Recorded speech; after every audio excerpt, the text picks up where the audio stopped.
What's good, everyone? This is Dr. Nee. We have a longtime listener on the show today. We have Dr. Lucie Mitchell. Dr. Lucie, welcome to Docs Outside the Box. What's good? How you doing? Hey, thank you.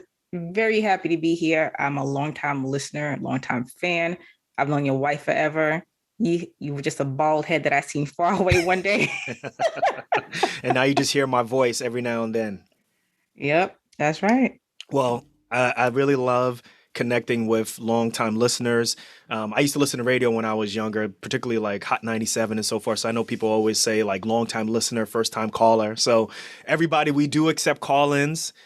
So if you guys are listening to this show and you want to get on, just hit us up and you could be just like Dr. Lucie and come on the show. So we have so many different facets of you that we are going to explore today, more than just being a listener to the show, but also like you are taking action.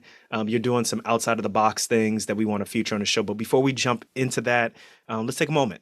Tell us about who you are, where you're from. Tell us about, what your training is, what your specialty, and then we'll just take it from there, okay? Yeah. So originally I'm from Canada, so me and my siblings and my parents are from Haiti. So, Okay. we're growing up in a, Haitian household, strict parents, all about education and all that other stuff. And it's either you're a doctor, lawyer, engineer, or nurse or whatever, Or right? failure. None of my siblings are doing that, Okay. by the way. And so then my mom said, hey, we're going to move south. So I figured, all right, we're going to move to Florida. You know how Haitian folks are. So I'm thinking Florida. So we went to Boston. I thought we were visiting, but we ended up staying for about 18 years. Oh, wow. So Okay. yeah, nope.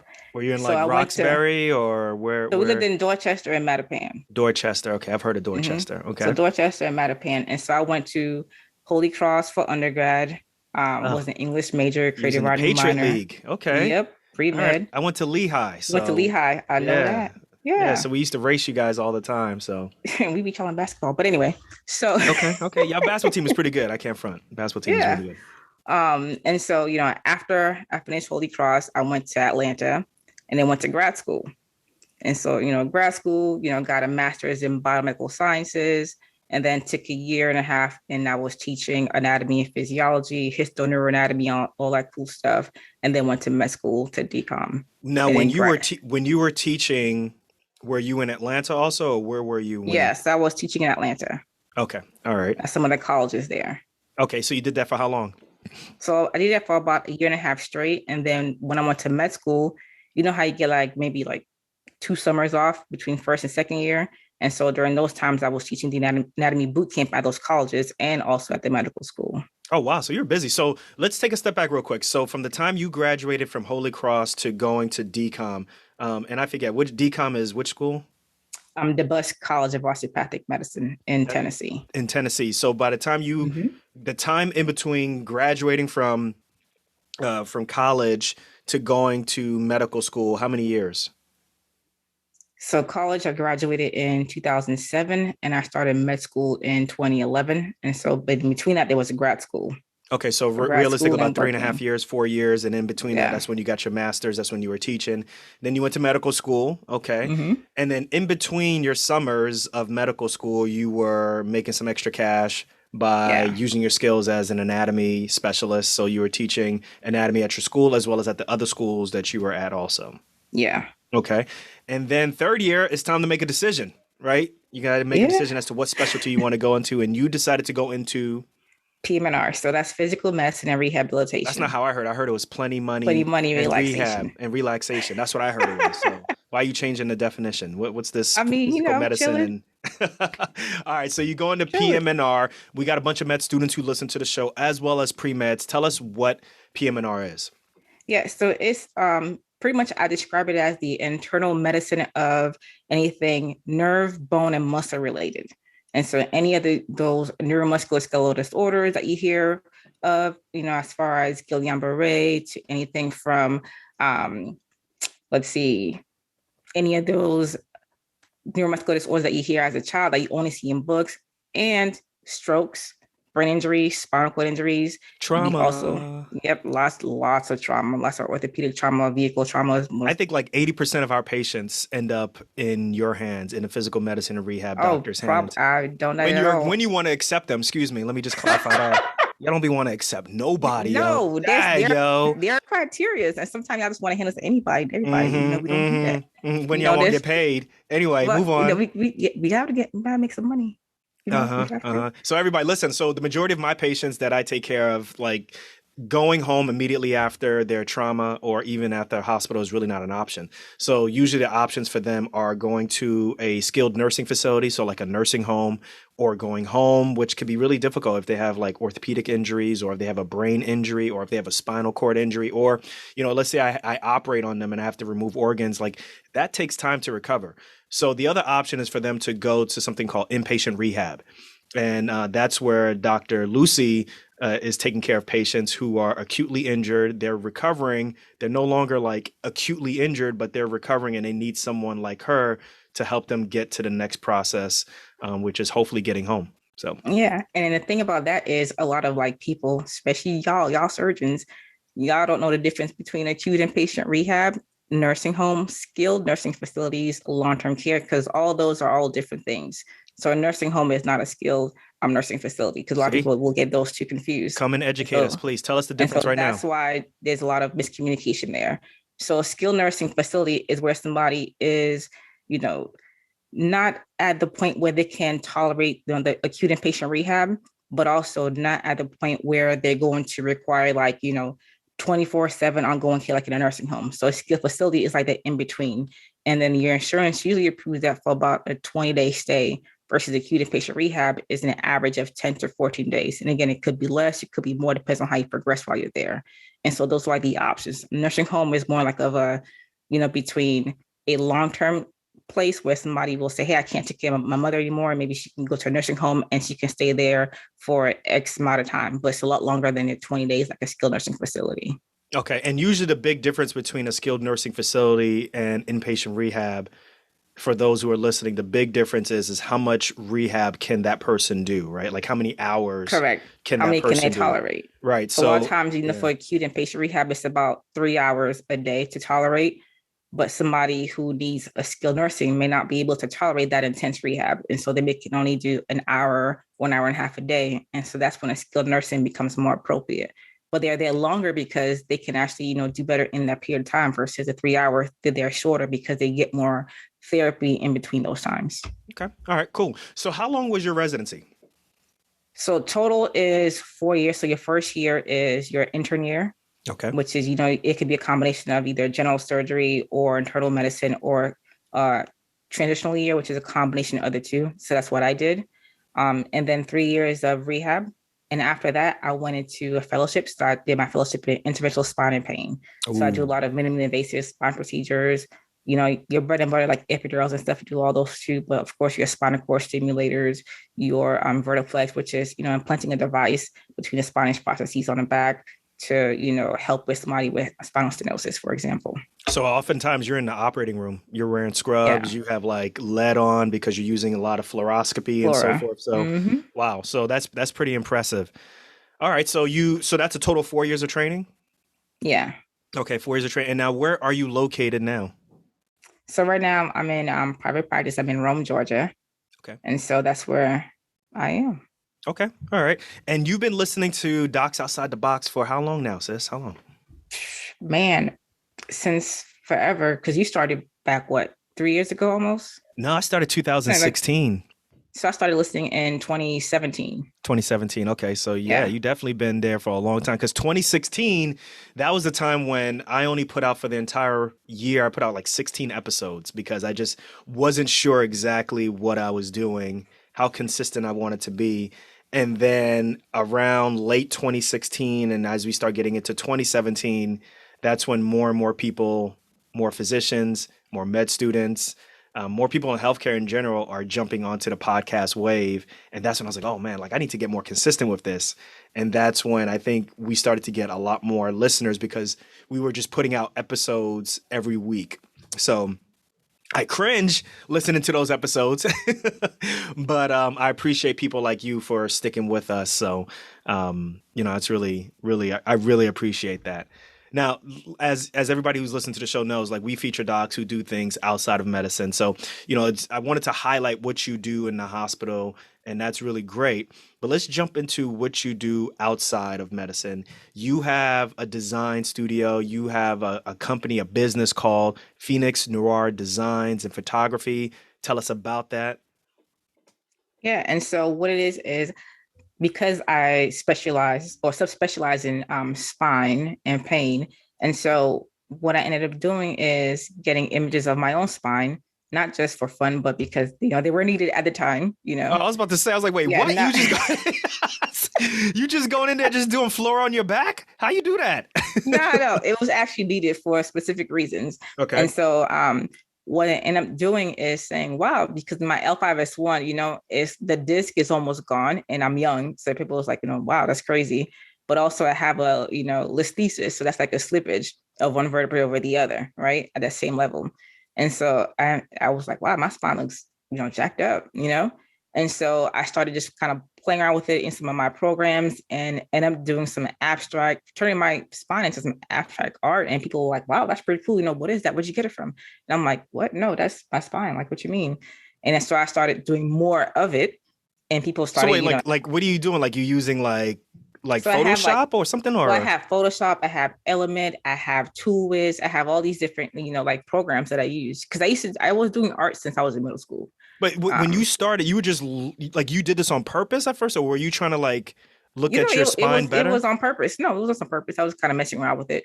Okay. I was And then I people was in lecture. I was supposed to be paying attention, but that was not happening. So okay. yeah. So I started kind of messing around with it. And I was like, okay, well, that's pretty cool. People started asking more about it. And then one time a nurse said, hey, what'd you get that? How much is it? And I'm like, well, what? And I just gave a random price. And she was like, all right, cool, sold. I was like, oh, okay, yeah. Wow, And wow. So then people will pay for your artwork. Okay. yeah. And so then I started doing more of it. And people would say, hey, I have like a knee that has been jacked up. Here's my MRI, how much you charge.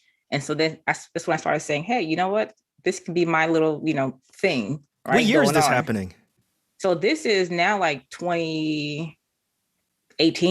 2018. Okay. Yeah, 2018. So it wasn't, nothing serious. I was kind of saying, okay, here and there, kind of doing stuff. But then I really took it seriously, after this whole panic attack that I had, in 2019. And that's when I started, jumping on that even more seriously and, started getting the website out. I think I got the website out last year. And then now it's, full blown running and I do a lot more than just spines. I do different body parts. I've done like endometrial ablation for like an OBGYN. I've also do a lot of abstract acrylic paintings. And so a lot of folks want the original paintings. And so I've been doing that as well too. So do you got to get permission for so who like you getting this is like patients that you're taking some of the photos, the images of and No, they were originally all mine. okay. Yeah, so they were all my spine images. So I didn't have any patient images. They were all mine that I was using to create the different designs. But And then the current art that you're using right now. so my our current art is all mine still. Okay, got And you. so there's so many different ways to use, your spine images. And so, but they're all mine. The one that I sell and put out, they're all mine. If somebody were to ask me to do theirs, I do theirs, to pay for it, I give them theirs, but I don't resell like their spines. How long does it take to do a piece of art? It depends. Sometimes it could take me, if it's like a Saturday, I'll go all day Saturday and just be in my zone and just, focus on that. At times it could take anywhere for like several days till a few weeks. And that's for like spine stuff. If I'm doing acrylic paintings, it'll take me about, several days to do the painting, but then the painting itself needs to cure or dry for at least like 3 to 4 weeks because there's a lot of layers on it. Hmm. And then once it's dried, then I have to like do a varnish or add resin, which is the top coat layer. And all those take time as well too. So before we hopped on this show, I was actually doing some layers to some paintings. Okay, Oh, so for those who are listening to the show on just a podcast, you can't see, but if you're watching on YouTube, you can see a piece of artwork that Dr. Lucie has sent to us. Let me see if I can get this centered better. Like this is some beautiful artwork. So is this you? this is me. This was at the very beginning of the pandemic. So this is And you. It looks like you have a mask on and your hair is mhm. over one eye. You look like Aaliyah. All right. I was actually crying. I was just upset. I was mad. I was pissed off. I was angry because, I was seeing a lot of people my age, dying and in a matter of days, and it was just exhausting. I couldn't go home to my kids, my husband. So it was a lot going on at the time. Now, Dr. Lucy, you are PM&R, so like tell us about like what happened in that situation. Did you get like deputized and you had to do like different types of did you have to do things outside of your scope during the height of the pandemic? So during that time, I was actually in fellowship during the Okay. pandemic. And so as a fellow, even though we were doing all individual spine and pain stuff, we still had to, do our P&R duties at the hospital as well too. And part of the rehab unit was converted into, a COVID ward basically. And so even though they were on, COVID patients, they would still your responsibility because they were technically on your unit at the end of the day. And so there was a lot of that going on. And I actually had the first COVID patient in the hospital at the time when I was doing my fellowship. Where'd you do And your so fellowship at? I did it at Alabama Ortho Sports and Spine in Birmingham. Okay. All right. And so we did the PM&R part at Grandview and St. Vincent's East. Got you. Got you. Okay, so that had to be a little crazy though, right? Like, I mean, Oh this is yeah. not the typical type of patient that you're doing most of your training on. I'm sure Mm-mm. you have to isolate for C. diff and all these, but this That is was a different. different beast. Yeah. Right. And so because there weren't any protocols, and so myself and my co-fellows, we ended up writing the protocol for COVID for the rehab unit, which ended up being the protocol for the hospital at the same time also Okay, during that go you. time. Go Yeah, you. we Okay. try. Okay. Okay. Well, that piece of art that you guys just saw, that is dope. That's going into the studio. You can find more about her paintings, her design at Phoenix Noir. Let me see. Where's the website? I thought I have that. I'm going to put in the show notes if I don't have it up here. I should have it here, but And I'll so put it. it's phoenixnoirdesigns.com. There you go. So I'm going to put in the show notes so people can support that. So you said it takes anywhere between 24 hours to maybe several weeks, depending on if it's an acrylic painting for you to get something out like that. Yeah. And then you said that you were painting when you were in middle school. So from the time when you were in middle school to when you became a physician, or even to the point where you started making this a business, were you still dabbling and working in paint, or did you have to lay that down so that you can really focus on So I medicine? was still dabbling here and there, but I did lay it down during residency, like the first couple of years of residency. I kind of laid it down just a little bit, but then I started picking it up just here and there once in a blue moon, like for the photography portion. When you're a resident, there's like those pictures of you on the website so they can see who the residency class is. Hmm. Well, so far, the class before mine and all the ones way before that, they all looked like dull and it was a cloudy day and it just looked a hot mess. And so I asked my program director, I said, hey, can I take over and do like the pictures for our class and the class that comes after us because these pictures don't look right? And she was like, yeah, sure, whatever, go at it. So I did that, and everybody would from different programs would say, "Hey, where y'all get y'all pictures done? Where y'all go? Is it the gardens?" I'm like, "No, this is outside the building. We just made it look nice, Mm, you know." okay. So you And got an so eye that for kind of design. started, yeah. And so that started, getting business from that direction as far as other programs wanted me to, do some of their photos for their residents and things of that sort too. So I enjoyed doing that during residency. So that's why I started kind of slowly picking that back up even more and more during that time. So when you're working or not working, when you are creating, where's your mind at? Like how, because I can imagine it's related to anatomy, it's related to what you do. It's your body that you're basically manipulating and creating into art. But I just am interested, where does your mind go when you're doing this? Is this like the doctor mind that's creating, or is this the other side of your brain? Yeah, Like, it is definitely not the doctor mind because at that point I try to shut down, the outside from like work and everything. If I had a bad day at work, you can see it in my art because it's like dark colors and it's like, what the hell is this? It's just very dark sometimes. And if I'm having a great day, it's gonna be these bright colors, it's colorful. And sometimes if I'm just having just a regular, like, just go around day, then it could be a mixture of things. But my mind is usually not on work or how do I make this look like more like a spine or how do I do this? Definitely not in my mind at that point. I'm usually have like, some ratchet music in my ear, whatever, just going. why I gotta be ratchet, Dr. Lucy? I'm Why I just gotta be saying, ratchet? sometimes it be ratchet, but for Hmm. real. And a lot of times, I'm playing my TI in my ear and I'm on go. Okay. All And right. so All right. Well, look, like I think from the outside looking in, someone who's listening to this show, you can hear little things that you're saying here or there that's piecemealing what's going on behind the scenes. But let's go get under the surface, right? Because I think surface level, it's like, oh, okay, PM&R, you're fellowship trained, you're doing your thing, you're working on design on the side. People are buying your artwork. I have a piece of your artwork. That's great.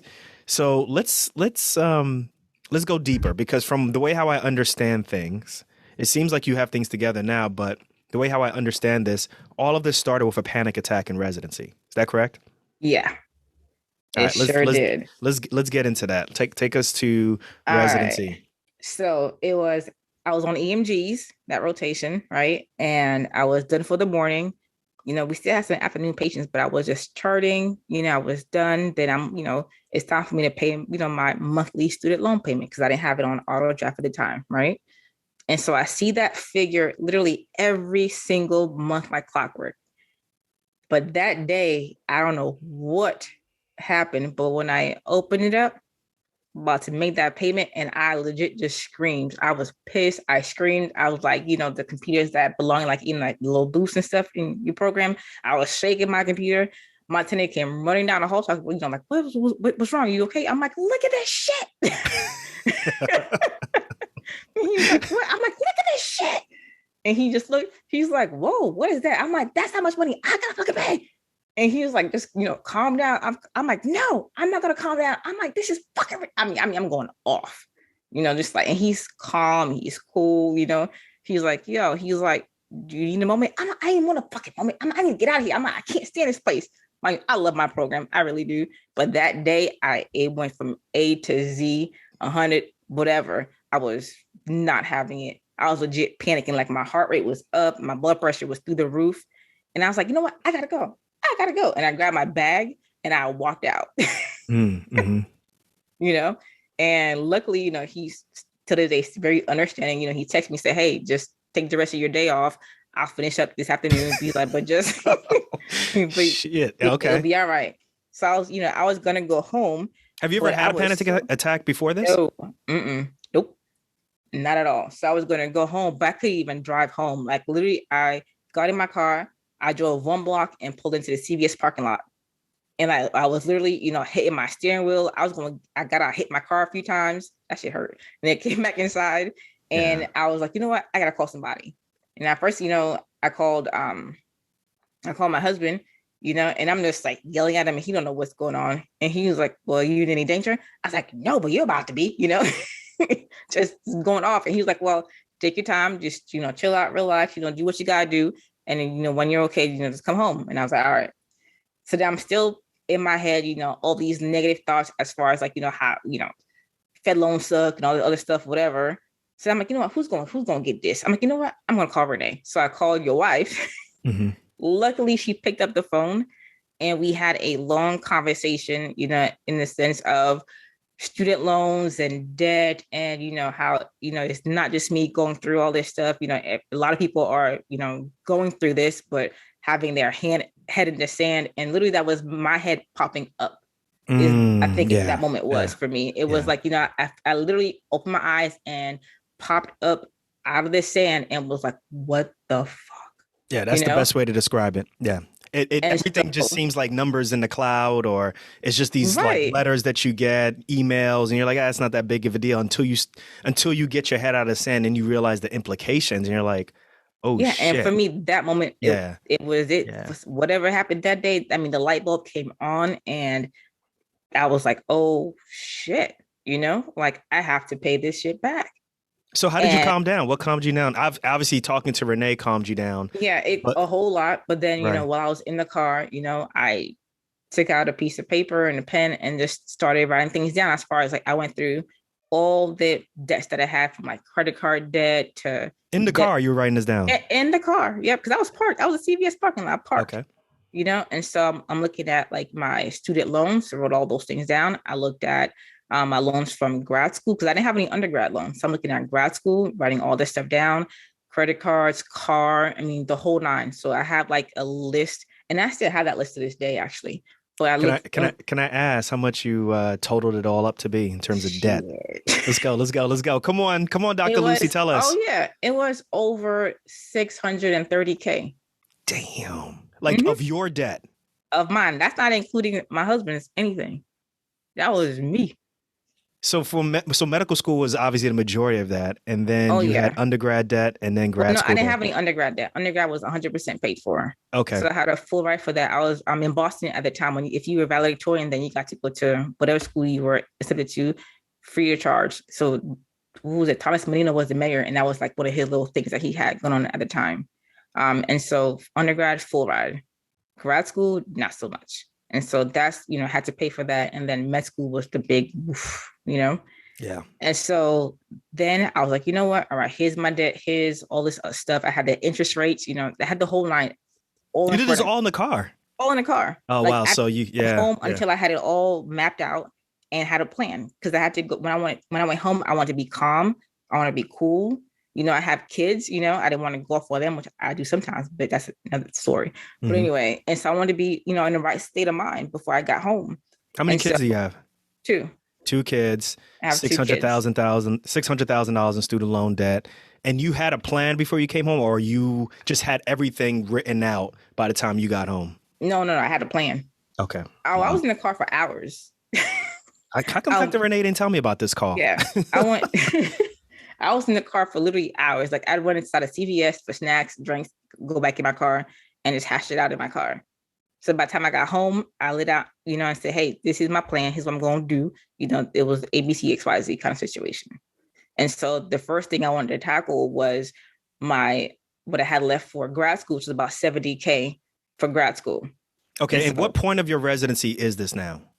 This is my last year of residency. Your last year of residency. So you decide that you want to take out your grad school loans while in residency. Yep. While making a residence salary. Yes. Here's the kicker. And so this was the spring of 2019. So that means that I'm going to graduate in a few months from residency. Right. Where most people should be stacking cash. You trying to pay off. Right. Okay, I got you. And also starting my fellowship. But my fellowship didn't start until later on that year.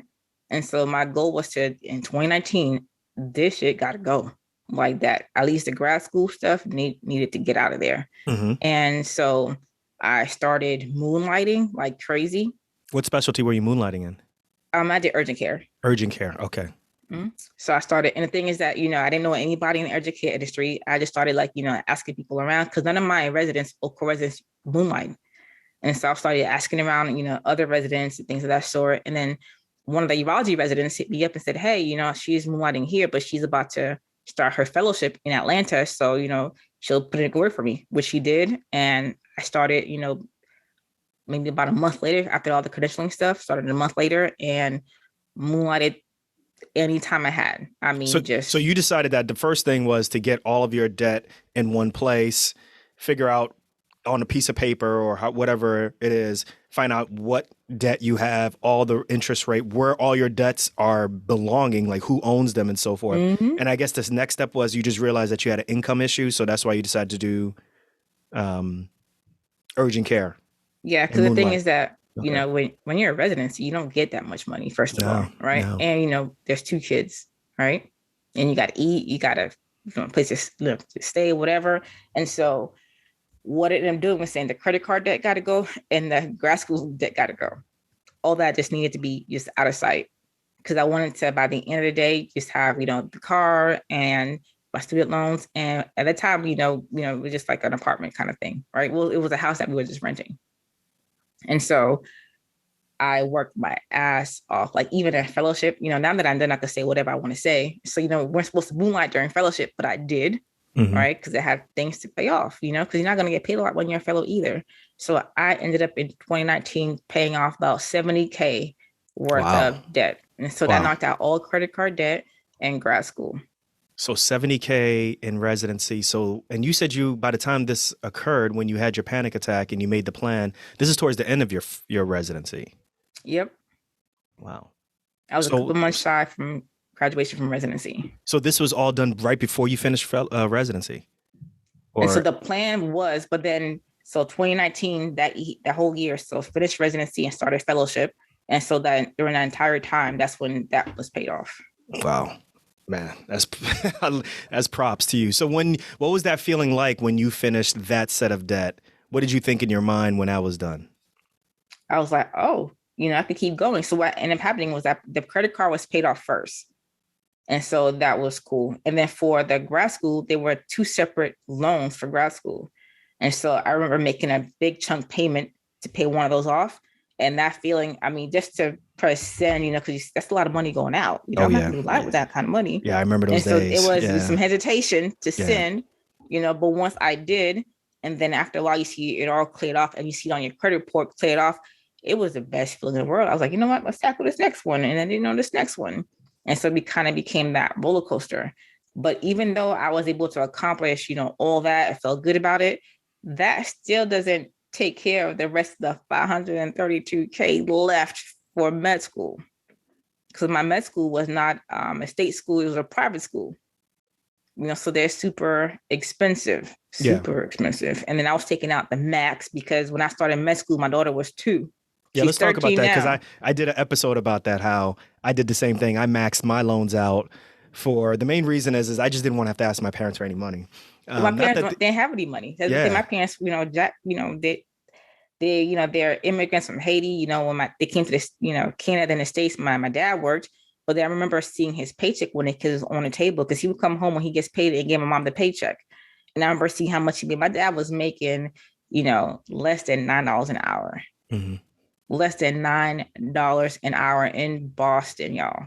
And so we didn't have any money, like at all. And so when it came to med school, whatever, like my parents could have helped for anything, period. And so did you see that there was a report that came out several years ago, maybe like 2 or 3 years ago, where it said like the average Black family in Boston, like their net worth is like $8. Did you see that? Did you hear? Like that's crazy. But I believe it. Yeah. Because it's crazy. Yeah. Because if you don't own a home, if you're renting, right? If you don't have anything saved up or retirement, I definitely believe it. It sounds shocking until you actually start to put things together. And you're like, oh yeah, that's believable. Yeah. Yep, it sure is. And being up there for about 18 years, yeah, definitely, most definitely. And so med school, my parents couldn't pay for or help pay for anything. So, you gotta be out there to live, right? To hire an apartment and stuff, gotta raise a kid and all that good stuff. My husband's law enforcement, at the time as well too, still is. But it's very beginning stages of stuff, right? And so you pretty much don't have anything. And so my account was always, red because there was nothing there. And that's how the credit card stuff, kind of started back up again, right? Started in med school because, what else are you going to put stuff on? But then when you're applying for residency, you're traveling, you're interviewing, all that adds up at the end of the day. And my daughter was 2 years old again when I started. Now she's 13. But, and in between that, we had I have a son too now. So he's 4. And, my daughter grew up in that time as far as seeing the whole cycle in the sense of when I started med school, she was 2. So when I was studying for anatomy or whatever, I would literally sneak her into the lab before hours, and her and a couple of my great friends to this day, we'd go in there and then we study. I had to put her in a trash bag so that way it could keep her clean. Talking about my daughter. Got you. And I could sit her on a cadaver. So while we're dissecting and studying, she's right there so I could keep my eye on her. Wow.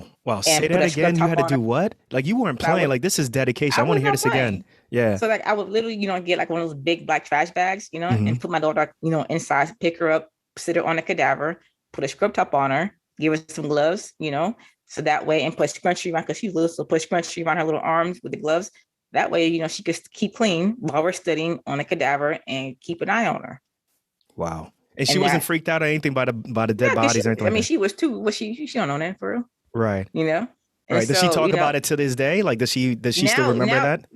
Well, she remembers part of it because she remembers sometimes being in a study room and me setting up a little tent for her. She thought she was going camping, but we'd be studying overnight, in the study halls or whatever. So she remembers some of that. She remembers some stuff in the cadaver lab, but not much, at the time. And so, but that's how we had to get it done. So, I had a village, in med school, and that village is still my village to this day.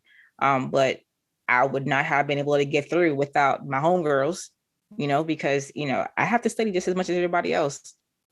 And so, yes, I had a daughter, but hey, had to make it happen. There were times when I take her to daycare be closed for no reason. It's not a holiday, it's nothing. And I have a major test that morning in like minutes. So I remember one time I literally just say, you know what, fuck it. Ran to school, ran to the dean's office. It was Dean Stowers. I ran upstairs to Dean's office with my daughter, that back on hand. I was like, hey, here you go, Dr. Stowers. I'll be right back. And he's like, what? I'm like, look, I got a test to take, but you got this, right? You're like, you got kids, you got this. And I Right. would bust out the door, leave my daughter with Dean Stowers and take my test.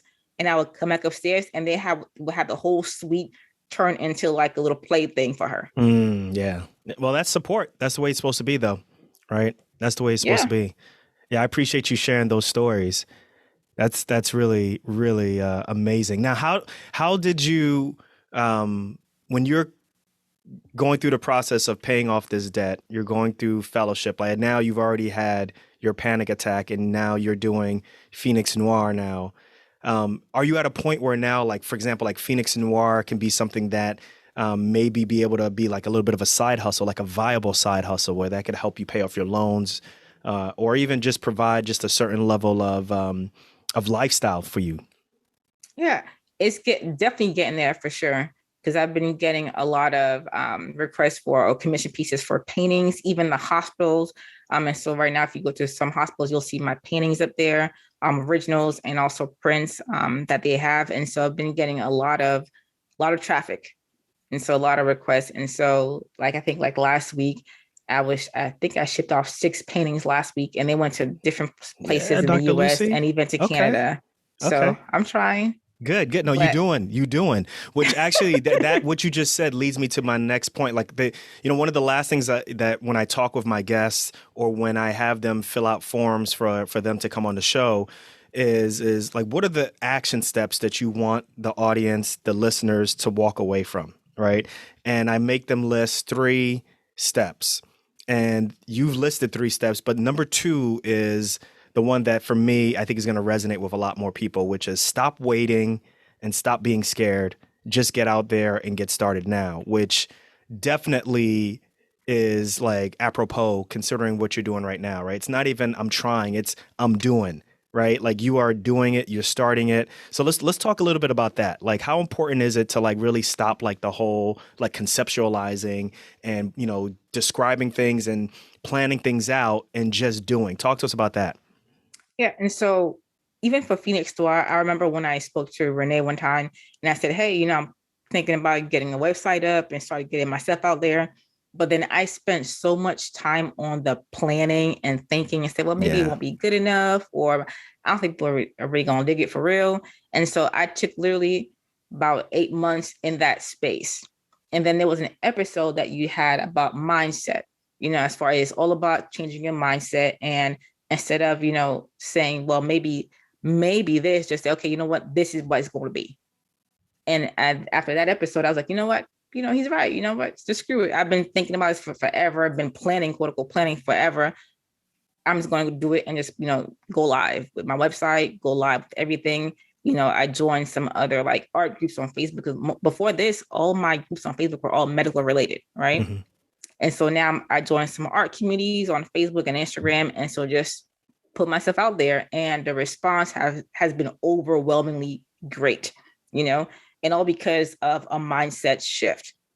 Because a lot of times, if we're in the space of, okay, well, I'm planning this and I'm planning that, but there's no action being taken except for just you planning, then you're not really going anywhere. You're spending too much time planning when you could have been doing something and been so much further along than before. So if I started this, when I started planning and said, okay, I'm planning this, but then, let me just start putting things out there, I would have been a lot further along than I am now. Yeah. And, so here's what I always tell people. So I started Docs Outside the Box in 2016. I've actually been conceptualizing it since 2014.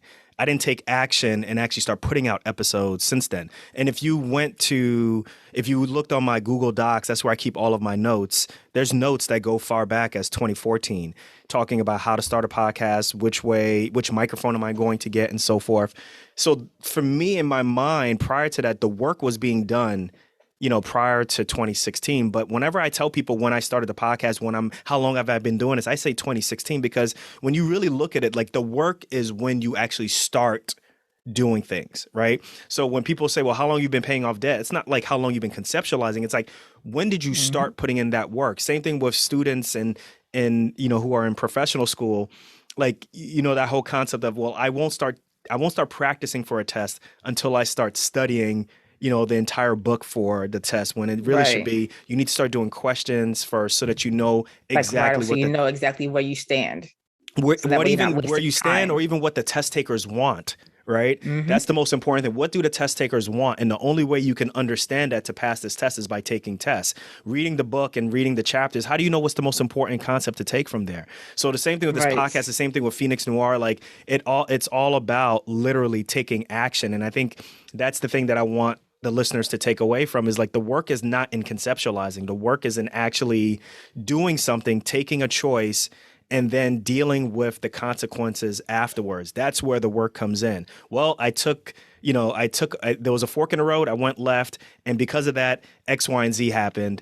And this is what I did to mitigate it. That's where the work is at. Not in drawing all of these different diagrams, on your wall and on your vision board, and saying that's not where all the work is done. So Yeah, because I see it as yeah. as far as if you're going to a code, you're not saying, all right, let me get my ACLS book out. Let me see plan. Oh, we're in VTech. What do we do for Yeah. VTech? You're not doing that. That's what we spend so much time doing in real life versus just saying, hey, all right, around an epi or whatever, just going in, just taking charge. And so the same thing as far as if you have a plan or an idea, just take charge and just go for it. Otherwise, you're going to be hitting yourself on the head years down the line saying, well, I could have been so much further. I should have done this. I should have done that, but shoulda, coulda, woulda, whatever. Just do it. Or you're gonna be pissed someone took your idea.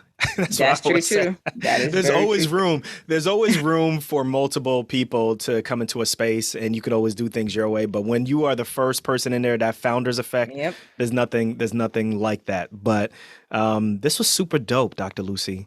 Thank you so much for sharing your story. Thank you so much for sharing this piece of artwork. Let me show it again for all the people who are on the podcast. This is what y'all get. You should be listening on watching on YouTube anyway.